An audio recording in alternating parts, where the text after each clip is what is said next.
Welcome नाज़रीन दी Pakistan daily के साथ कमरुज़्ज़मान भट्टी आपकी खिदमत में हाज़िर है। सूबाई वज़ीर मियाँ महमूद रशीद साहब हमारे साथ मौजूद है। मियाँ साहब, इस वक्त अभी तक मुकदमा दर्ज नहीं हुआ और आज दरख्वास्त भी लाहौर हाई कोर्ट में भी हो गई है, क्या देख रहे हैं? और लॉन्ग मार्च जो है इसका कोई नतीजा भी निकलेगा? बिल्कुल नतीजा निकलेगा जी। लॉन्ग मार्च अपनी मंजिल की तरफ रवां दवा है और 18 या 19 को वहाँ इस्लामाबाद पहुंचकर चारों इतराफ़ से लोग अपना अपना मार्च करते हुए वहाँ पिंडी पहुंचेंगे और एक जम्मे गफ़ीर होगा। खान साहब भी खिताब करेंगे। मेरा ख़्याल है कि उससे पहले कुछ मामलात जो है ना वो तय होते हुए नज़र आते हैं और अगर अर्ली इलेक्शंस की कोई मुनासिब डेट अनाउंस हो जाए तो फिर सूरत हाल जो है वो बदल सकती है। अच्छा सर, आपने कहा कि मामला कुछ तय होते नज़र आते हैं, तो कोई बैक डोर चैनल जो राब्ते हैं उसका कोई मौसर नतीजा निकल रहा है?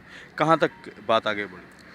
देखिए, इसमें अगले 1-2 दिन बड़े अहम हैं, तो इस पे बातचीत चल रही है।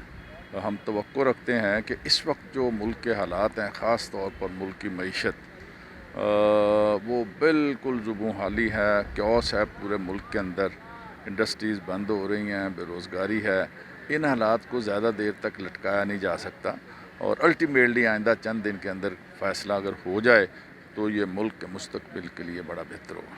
जी, अगर फ़ैसला आने वाले दिनों में हो जाए और इसकी तवक्को की जा रही है, राब्ते जो हैं वो जारी हैं और 1-2 दिन बहुत अहम हैं, कोई ना कोई बेहतर फ़ैसला तवक्को कर रहे हैं।